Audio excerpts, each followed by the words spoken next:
कार्यक्रमाचे आपण सर्व प्रमुख आहात. या गावचे प्रमुख सरपंच मान्य श्री दिनकर खरात साहेब, मान्य श्री नवाब साहेब व आपण सर्व उपस्थित मान्यवर. खरं तर हा सन्मान आहे आपल्यातल्या एका माणसाचा. तर तुमच्यापैकी मी एक आहे, या भूमीत वाढलेलो, या भूमीत लहान मोठं झालेलो आणि पुस्तक एक माझ्या आईवडिलांनी मला एक गिफ्ट दिली. ती गिफ्ट म्हणजे शिक्षण. लहानपणी मी जेव्हा तुमच्यामध्ये होतो, तुमच्या संस्कारात होतो, तुमच्या आशीर्वादात होतो, तेव्हा या परिसरात मला फक्त शिक्षण कसं घ्यावं आणि शिक्षणातून पुढे कसं जावं ही मानसिकता तुम्ही लोकांनी दिली. मी एका छोट्याशा परिवारात जन्मलो. आता जन्म घेताना कोणी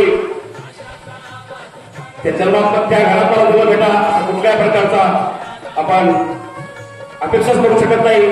परंतु त्या घरात आपण जन्म घेतला, त्या घरातून आपल्याला कुठेतरी त्या देशाचं नाव कमावायचं आहे. म्हणून त्या विचारांना आपण पुढे जायचं. या मानसिकतेनं आपल्याला आपल्या मुलाबाळांना, आपल्याला, आपल्या सर्व गावाला, परिसराला एक सन्मान द्यायचा आहे.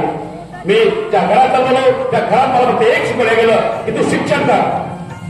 तू काय काम करतो याला महत्व नाहीये, तू शिक्षण करतो. ज्या घरात ते राहत होते त्या घराच्या बाजूला शाळा होती म्हणून शिक्षण झालेले ही मानसिकता माझी आहे. परंतु ते शिक्षण करता करता तुमच्यासारख्या लोकांनी जे सहकार्य केलं, सन्मान दिला, त्यातून मी वाढलो.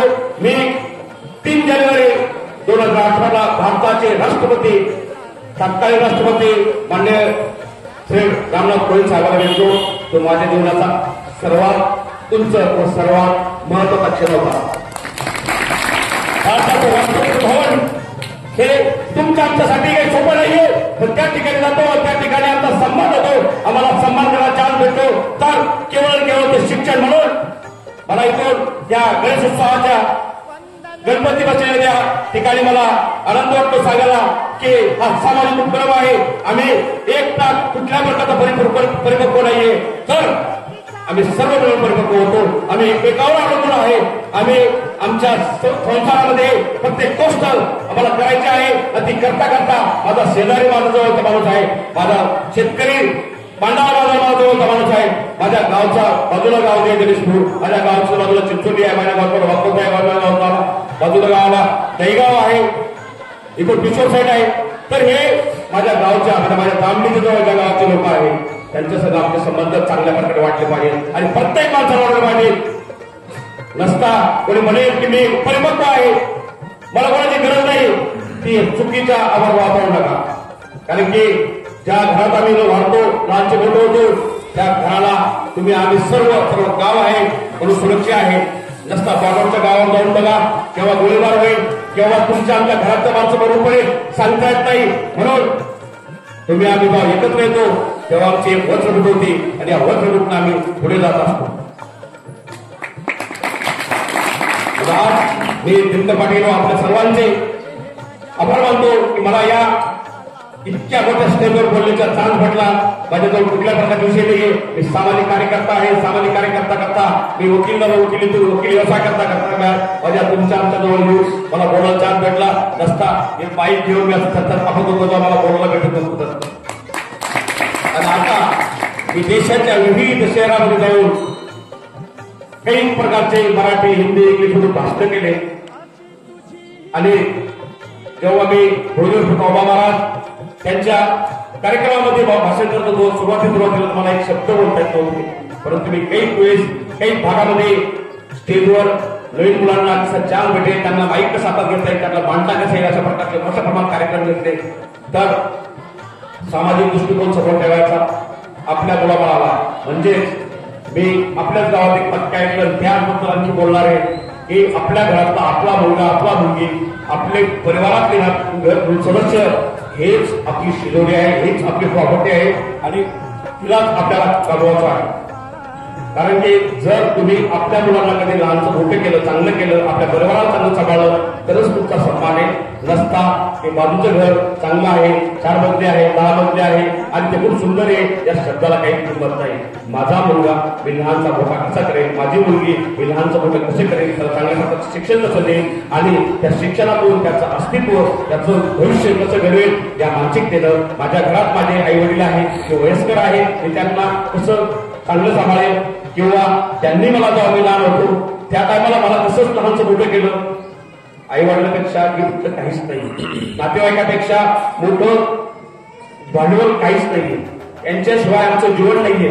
यांच्यातच आम्हाला लहानचं मोठं व्हायचंय, यांच्यातच आम्हाला संपायचं आहे, यांच्यातूनच आम्हाला बाहेर जायचंय आणि यांच्यातच राहायचं आहे. यांच्याशिवाय दुनिया काहीच नाही. तुम्ही इथून बाहेर गेला, समजून चला तुम्ही इथून 40गावला गेला, 40गावला तुमची किती लोक ओळखीचे, किती ओळखीचे आहे पण ओळखीचं, पण या गावामध्ये किती लोक ओळखीचे तुमच्या पूर्ण गाव ओळखीचं आहे का नाही, आहे का नाही? मग ज्या गावात आम्ही एकमेकांची ओळखीचे आहोत, ज्या गावात आम्ही लहानचं मोठं झालो, त्या गावात काय पाहिजे? आदर पाहिजे, सन्मान पाहिजे, एकमेकाला जेव्हा आपण भेटतो कामगार समजत केला पाहिजे आणि कुठल्याही प्रकारचा जास्त अतिस्वार्थ ठेवायचा नाही. मी बऱ्याच ठिकाणी 20 वर्षापासून 20-25 वर्ष वकिली करतोय.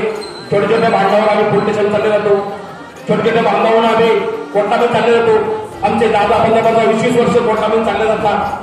भांडणावर आम्ही इथं भांडण करतो आणि तुम्हाला आर्थिक जर कधी बाजू आपली सक्षम करायची असेल, पैशाने आपली बाजू भरपाई करायची असेल तर एक मंत्र लक्षात ठेवा, या वकिलाला त्यांना सांगायचंय या देशाचा मी एक महत्वाचा नागरिक आहे. कारण की परिपक्व जे शिक्षण असतं ते शिक्षण घेऊन आम्हाला कुठतरी या देशाच्या संसारामध्ये यायला लागलेलं आहे. तर फक्त एकच सांगत आहे, भांडणं करायचं नाही, कोणासोबत भांडणं करायचं नाही. भांडण करणं हा काही सोल्युशन नाहीये, सक्सेस नाहीये. सक्सेस करण्यासाठी मेहनत करावं लागते, रात्रंदिवस आपल्याला एक करायचा असतो आणि त्यातून आपल्याला संसार करायचा असतो. आपल्याला जोपर्यंत सक्सेस होत नाही, जिंकत नाही, तोपर्यंत ही स्पर्धा संपणार नाही हे ध्यानात ठेवायचं आणि त्याच दृष्टिकोनासमोर पाहायचं. माझ्या शेजाऱ्या सगळं मी भांडणार नाही, तिथं सगळं मी माझा प्रेम ठेवेल, तिथं सगळं आपण मी ठेवेल. कारण की घराच्या शेजारच्या मुलाच्या बाजूला माझा मुलगा जाऊन बसेल, या माझ्या गावाच्या माणसाच्या मुलासोबत माझा मुलगा बसेल आणि त्याच्या घराचे संस्कार माझ्या घरात येईल, माझ्या घराचे संस्कार त्याच्या घरात जाईल. मग वादविवादाने आम्ही वाढणार नाही. क्रोधित शीघ्र क्रोशित व्हायचं म्हणजे तात्काळ जगण्यावर यायचं, तात्काळ भांडण होईल अशा गोष्टी करायच्या नाही. एखाद्याचा चुकला असेल तर तो कुठेतरी त्याच्या भावना असतात त्या कुठेतरी तो निघून जातो, म्हणून त्याला माफ करायचं. कारण की मी बऱ्याच ठिकाणी पाहिले, शहरामध्ये पाहिलं, बाहेरही पाहिलं, गावातही पाहिलं, लगेच हाताबाई करतात, लगेच मारामारी करतात, कोणत्या छोट्या गोष्टी मारामारी करतात. अहो हे जीवन नाहीये, जीवन खूप चांगलं आहे, त्याला जगण्याची कला कळाली पाहिजे, त्याच्यातून पुढे जाण्याची मानसिकता ठेवली गेली पाहिजे. कारण की आमच्या आजूबाजूला बऱ्याच टायमाला आम्ही बघितलेलं आहे, एखाद्या माणसानं जर कधी अडचणीच्या टायमाला जर कधी आपल्याला मदत केली तर आपण त्या देवापेक्षाही मोठा दर्जा देतो कोणी देतो. मग पुन्हा दुसरी गोष्ट मला सांगायची आहे, जास्त कोणाला अवलंबून राहायचं नाही. काय कोणावर जास्त अवलंबून राहायचं नाही, अपेक्षा भंग होत असतात. म्हणून अवलंबून राहायचं आणि निष्ठा स्वतः काय करता येईल किंवा मी कोणाकडे उधार मागायला गेलो आणि त्याला मला पैसे दिले नाही म्हणून मी त्याचं काय करून समज पडेल ही मानसिकता ठेवायची नाही. त्याची काही अडचण असेल, त्याला कोणतरी कोणाचा भाग असेल, त्याचा पैसा सुद्धा तुम्हाला देऊ शकत नसेल, त्याच्या पाठीमागचं काहीतरी कारण असू शकता किंवा आपली कॅपॅसिटी आहे का परत देण्याची, त्या माणसाला वाटतं का असं की आपण परत देऊ म्हणून, हे बी कुठे महत्वाचं आहे. आणि जेव्हा आपण म्हणतो आपण किती लोकांना दिले हो, अननोन माणसाला जेव्हा आपण 50 रुपये म्हणतो, 100 रुपये म्हणतो, 10,000 20,000 रुपये म्हणतो, त्या माणसाला द्यायचं पाहिजे. आपण किती अननोन माणसाला दिले, म्हणून ही मानसिकता ठेवायची. कुठल्याही प्रकारचे अशी मानसिकता ठेवायची नाही की आपण कोणाकडून काही घेऊ किंवा लालचीला बळी पडायचं नाही. या जगामध्ये ना फुकट काहीच भेटत नाही. तुम्हाला तुमची मेहनत द्यावं लागणार आहे, तुम्हाला कष्ट करावं लागणार आहे. शेतात करत असेल तुम्ही जे काम कराल त्या कामावर प्रेम तुम्हाला करावं लागणार आहे. त्या कामातून तुम्हाला तुमचं भविष्य करता येईल. तुमच्या परिवाराचा जो बी काही अन्न चालतोय ते काही तुमचं संसार चालतोय ते तुमच्या कामातून चालतोय, तुमच्यावर तुमचा परिवार अवलंबून आहे. पण जेव्हा बाहेर जाताना पहिले त्याच 4 लोकांचा विचार करायचा. बाहेर गेल्यानंतर मी काय करतोय, मी चांगलं करतो वाईट करतोय, आणि वाईट करायचंच नाही. काय करायचं, काय करायला वाईट करायचं करायचं. अरे जे मला येतं ना, जे माझ्या घरातून मला शिकवलं ना, त्याच्यातून 2 पैसे कसे दाखवले जाईल. कोणाचे 1000 रुपये मला काही महत्वाचे नाहीये, पण माझे 100 रुपये माझे महत्वाचे आहे. म्हणून दबाई केल्याशिवाय तुम्हाला फुकट काही भेटणार नाहीये. एखाद्याला बरेचसे व्हिडिओ बघताय आपण, एखाद्या चॅनलवर दिसू लागलेलं आहे की हे गिफ्ट लागले, ते गिफ्ट लागले, त्याच्या पाठीमागचं कारण शोधा. हे गिफ्ट काय देत आहे त्याच्या पाठीमागे कुठतरी आपल्याकडून खूप कोटी पैसा भेटतोय आणि फसवणूक होती या जगामध्ये. एवढे मोठे बँकेचे आपल्या बँकेतून पैसे गेले. मला सांगा, आपलं अकाउंट आपण जोपर्यंत लालूमध्ये येत नाही तोपर्यंत आपल्या अकाउंटमध्ये कोणी 1 रुपया काढत नाही. हो, तुम्ही ओटीपी दिल्याशिवाय तुमच्या खात्यात 1 रुपया काढत नाही, हे ध्यानात ठेवा. म्हणून तुम्हाला कोणीतरी 10 रुपये देतील, कोणी 100 रुपये देतील, 1000 रुपये पाठवतील आणि त्यातून तुम्हाला ओटीपी मागतील आणि तुमचं बँक अकाउंट संपवून टाकतील. ही परिस्थिती आज जगामध्ये आहे. म्हणून चांगलंच खूप काही आहे, पण वाईटला आपण लालची पडायचं नाही. लालची म्हणतो ना तेव्हा धोका होतो. माझ्या खात्यातून आतापर्यंत 1 रुपया कटला नाही, पण असं म्हणता नाही. मी लालची म्हणता एका वेळेस मी अमेझॉनवरून काहीतरी खरेदी करत होतो आणि 10,000ची वस्तू काहीतरी 700-800 रुपये भेट होती. मी लालची कुठे ते केलं आणि माझ्या अकाउंटमधून मी स्वतः त्यांना पैसे पाठवले, पण ती वस्तू आली नाही. म्हणजे लालून पडल्यानंतर 100% नुकसान होणार आहे. आणि म्हणून आपल्या सर्वांना माझी विनंती आहे, आजच्या या दिवशी आपण गणपतीच्या माध्यमातून आज आपण सर्वजण 10 दिवस दररोज सकाळी आरती करतो, सर्वजण एकत्र येतो, सतत बसतो आणि एकत्र येऊन देवाचं नामस्मरण करतो आणि देवाच्या नमस्कारणामध्ये आपला चांगला संसार हो, आपला परिवार चांगला हो, आपलं गाव चांगलं चालू आणि आपला संसार चांगल्या पद्धतीनं सगळ्याच्या घरात सुख शांती मिळो या मानसिकतेने येतो. माझी विनंती आहे, चांगल्या पद्धतीने जीवन जगा. चांगल्याच्या कधी चांगलंच होणार आहे आणि जीवनामध्ये जर कधी काही ठोकरा लागल्या तर नक्कीच त्यातून तुम्हाला कोणीतरी संधी भेटणार आहे. ही त्याच्या पाठीमागची संकल्पना असते. म्हणून प्रत्येक घरामध्ये सुख दुःख आहे, कोणतंच घर परिपक्व नाहीये. फक्त मानसिकता असते की मी चांगलं करेल आणि जो चांगलं करेल, चांगलं स्वप्न पाहिजे, चांगली आपल्या बॉडीतून भेद सोडेल, म्हणजे आपले विचार चांगले मांडेल, त्या माणसाला जे त्यांनी केलं हे त्या माणसाला. तर मी तुमच्यासारखा एक सारा सामान्य माणूस आहे. माझ्या बोलण्यातून जर काही एखादा शब्द खालीवर झाला असेल मला माफ करा. मला या ठिकाणी बोलवलं, सन्मान दिला, आरतीचा सन्मान दिला आणि या ठिकाणी 2 शब्द मांडायला मला आपल्या गावाने, सरपंच साहेब व आपल्या सर्वांनी संधी दिली, त्याबद्दल मी आपल्या सर्वांचे खूप आभारी आहे. खूप खूप धन्यवाद. जय हिंद, जय महाराष्ट्र.